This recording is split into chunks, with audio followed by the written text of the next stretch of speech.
Hello, this is the RPG Pundit, the final boss and internet shitlords. And before I begin with our topic of today, a little programming note. Tomorrow I am, if all goes on schedule, I'm being interviewed in Spanish by a Spanish YouTube channel called Runas Explosivas.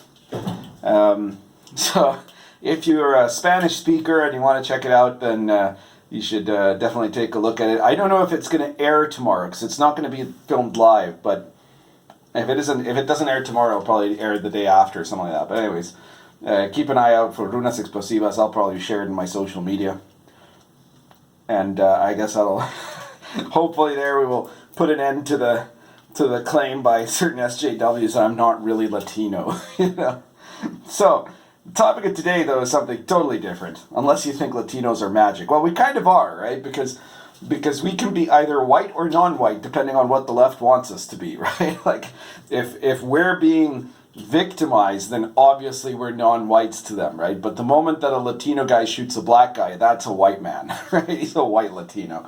So anyway, magic items is the topic of the day.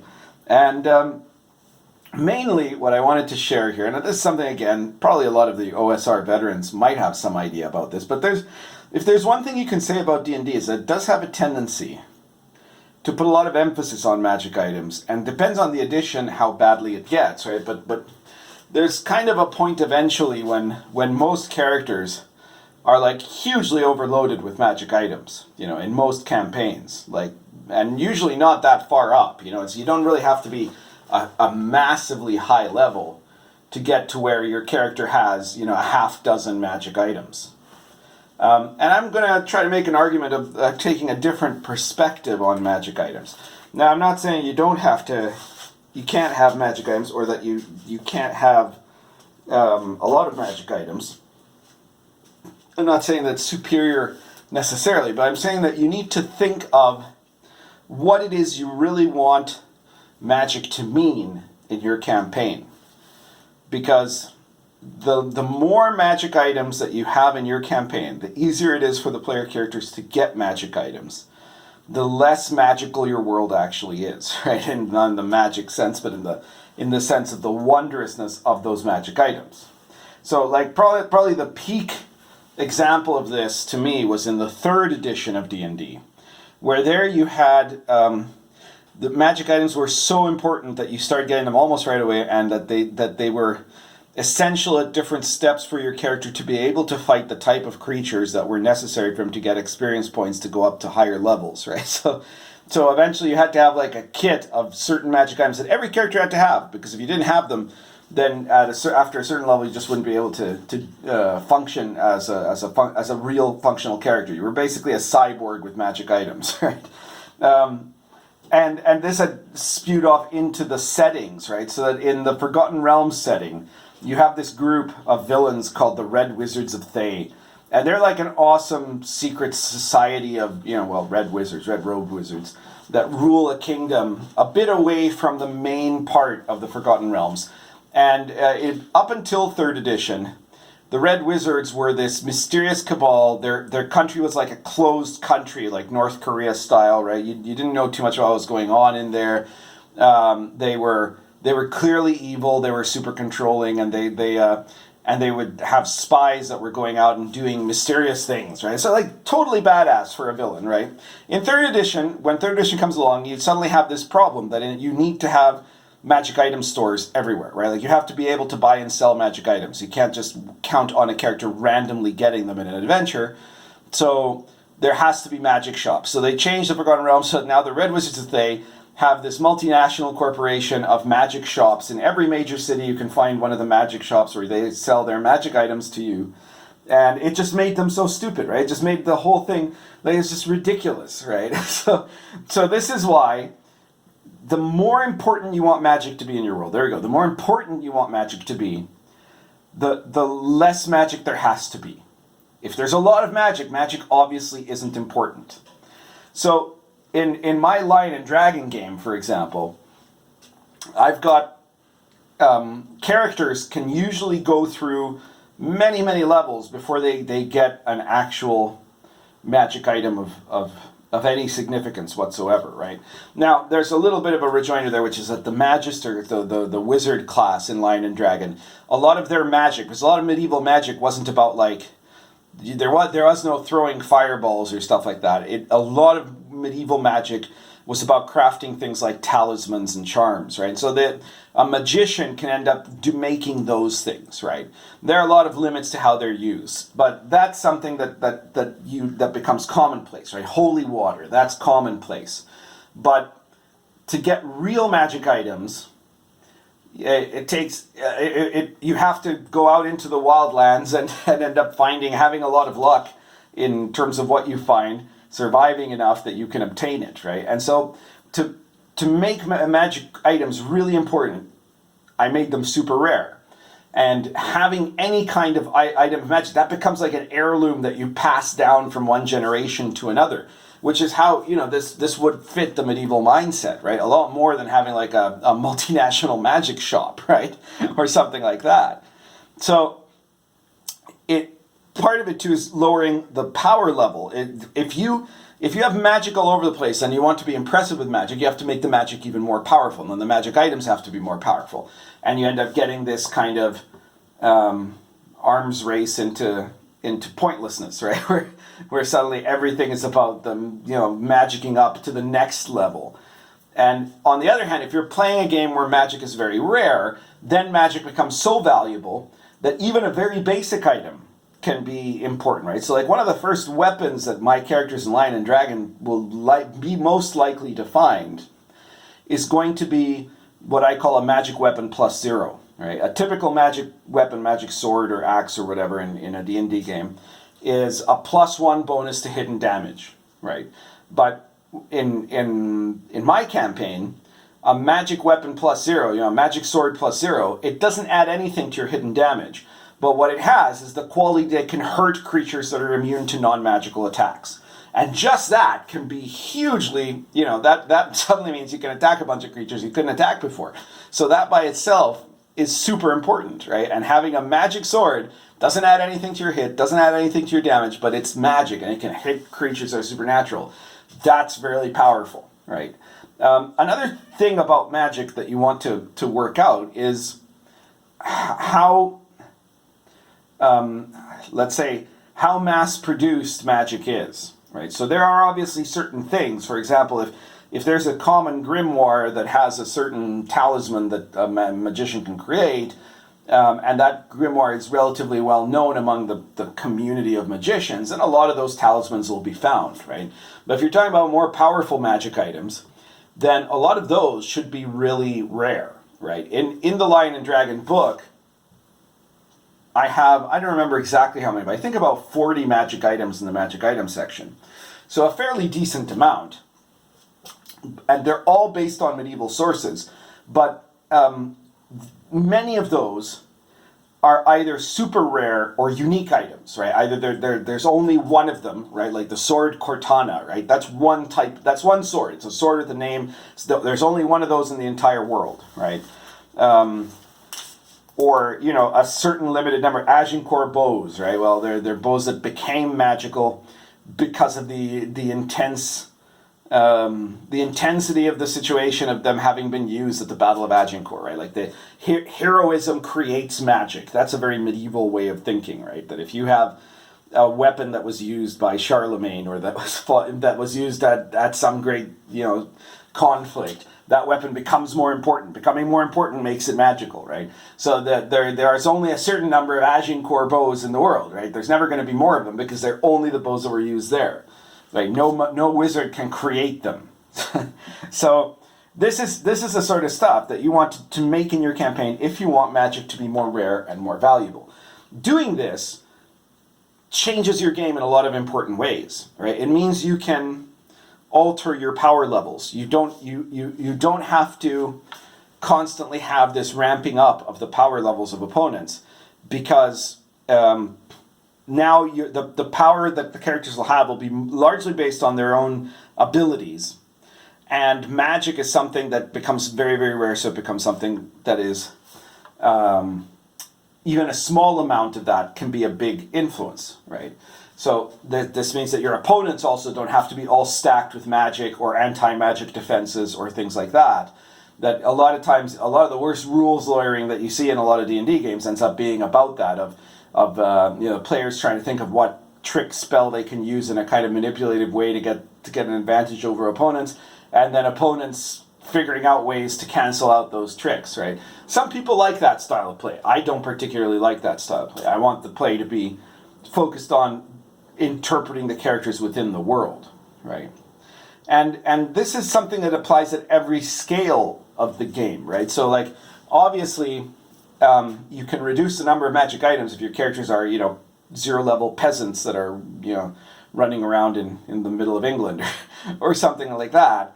But there's no reason you can't do the same thing in a higher fantasy sort of scale. So, for example, I've got Arrows of Indra, and in Arrows of Indra, that's a game set in the Bharata kingdoms in the epic India, the classical epic India of the Mahabharata, right? Like, this is the era of great heroes and kings and super warriors, and obviously a lot of magic. So there, you're not going to like strip away every last bit of magic from and make it into something super rare. But what you can do is you make the magic proportional to the power level that it is. So again, you just don't flood the market. You don't make it easy for characters in Epic India to obtain magic items any more than you would in Lion and Dragon. The difference is that how easy they are to obtain in the setting itself is at a different scale or level, right? That you can go to some holy man, you know that they might be able to get you something or whatever, but you can't. But you still don't let the need for magic items govern the game or something like that. You've got in Arrows of Indra, you've got a lot of items that are going to be kind of these epic god level items that are obviously for very high level play, and then below that you can have.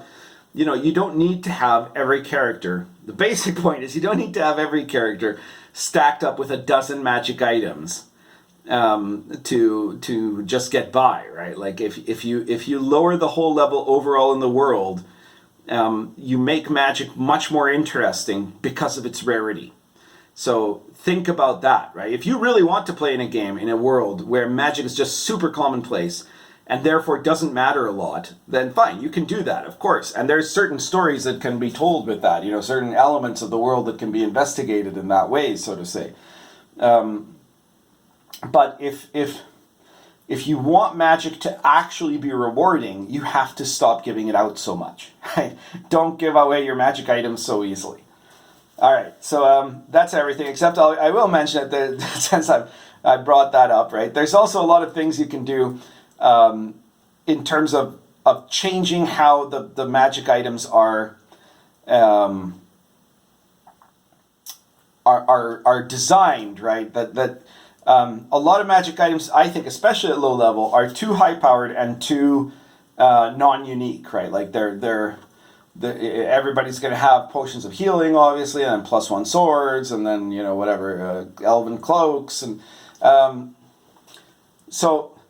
I made, for example, an RPG Pundit Presents issue that is 100 really minor magic items. I forget what number of the series it is. It's relatively recent, but 100 really minor magical items. Right? These are like items that are really minor, right? That do just one kind of small thing, right? That do something that doesn't seem particularly important, right? And yet, I think my players have had more fun with those kinds of items than they ever would with like a +1 sword, right? Because if you've got an item that produces 1 loaf of bread a day or something like that, you start thinking about how can I make use of this in some sense with my character, right? If you've got this, I don't know. There's all kinds of examples in the thing. There's some that it's like a rock that you say a word on it or a message on it and then throw it and then. The next person that touches it is going to hear that message or something. So you got to think much more creatively about how you're going to use those sort of things than if you've just got, a potion of giant strength. And this is part of what I'm trying to encourage here, is to make I'm not arguing against magic. I'm arguing that magic should be rare because it should be interesting. Also, curses. I also have 13 cursed magic items of renown. That's another issue of RPG Pundit Presents. And cursed magic items are something else that's done really badly in D&D, because usually it's something where it just screws you over, and then you're forced you're forced to be stuck with it, right? You can't take it off, or you don't want to take it off, or whatever. But effectively, you just can't take it off. Hey, and so it's something that's entirely negative, and it creates a lot of paranoia in players of well, this item could be cursed. We have to identify before we do anything. So I made this RPG Pundit Presents issue called 13 Cursed Items. I think it's what it's called, 13 Cursed Items of Renown. I think that's what it is. Anyway, it's about cursed items. It's the only one out of the 100 RPG Pundit Presents issues, so you just got to look it up and find it. And in this, each of these items are actually really useful items that have a really terrible downside. And then you leave it to the player. The player has to figure out whether they're willing to take the risk. And 9 times out of 10, sooner or later, the players are willing to take the risk, right? When they think, oh, this item is perfect, can fix this. And yeah, there's a 1% chance I'll turn into a mindless beast forever if I use this, or something like that. But that's worth the risk, right? And so they start using it. And this is the relationship that's much more literary, right? Like if you think of items that were cursed in mythology and folklore and even in modern fantasy fiction, the tendency is that the items are actually super powerful. Stuff like Stormbringer, right? Elric's sword or whatever. They're super powerful. They're very useful items, but they have some terrible downsides and consequences. And it's actually the player character's own, or the hero's own, his own ambition or his own greed or his own lust for power or whatever that motivates him to use this item that is then dooming him in some way, fast or slow. So yeah, stuff like that. And anyway, if you like this video, please share it. Please subscribe to the channel if you haven't already, and hit the notification bell. Sharing the video is the best thing you can do to help promote me and to keep bringing more people in. We're slowly gaining followers, but we need to spread the word, let people see what these videos are about. And if you want to support me more directly, one of the best ways you could do it is to purchase the RPG Pundit Presents series. It's a new issue every week. The issues range anywhere from 99 cents to $4.99, depending. And they're all really great. The latest one is RPG Pundit Presents number 95, I think. And it's called Alternate Material Planes. And it's a set of mechanics and tables and guidelines for generating everything from little pocket planes to great big planes that are instead of going up to the elemental or down to the infernal planes or way up to the higher planes or stuff like that. What about sideways, right? What about alternate realities, weird realities that are just not tied to the gods or something, but they're just different realities, different dimensions. So I think that's the thing that's underused in D&D play, and so I created this set of guidelines for making fast generation of really unusual or interesting or alternate worlds from the ones your player characters are usually in.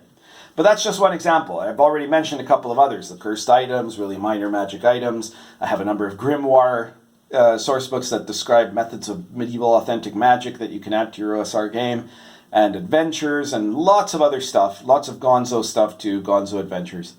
So be sure to check those out. Purchase a couple. See if you like it. It gives me, it's like you're giving me a tip, but you're also getting something for yourself. And of course, if you've got a bit more spending money, check out my RPGs like Arrows of Indra and Lion and Dragon. As of the time of this filming, also, I should mention Lords of Olympus. The PDF is on sale. It's the deal of the day in RPG, or on DriveThruRPG, so you can get it for half off. But I don't know if by the time I upload this, that won't already be done. But I guess you should check it out right away if you're getting this. If I've just uploaded this at the time that you're watching it. And yeah, so that's everything pretty much. I've also got a Patreon and a PayPal if you want to support me that way. I'd suggest you purchase my products instead, because you get something back, right? But if you really want to, you're not interested in my products, but I don't know, you like my politics. You're not a gamer, but you want to support me anyways, well, there you go. You can support me on Patreon, you can support me on PayPal. And mainly, though, share the video. Let everybody see it. Let everybody find out and debate on it. Comment. Tell me what you think about magic items and how you handle them in your game.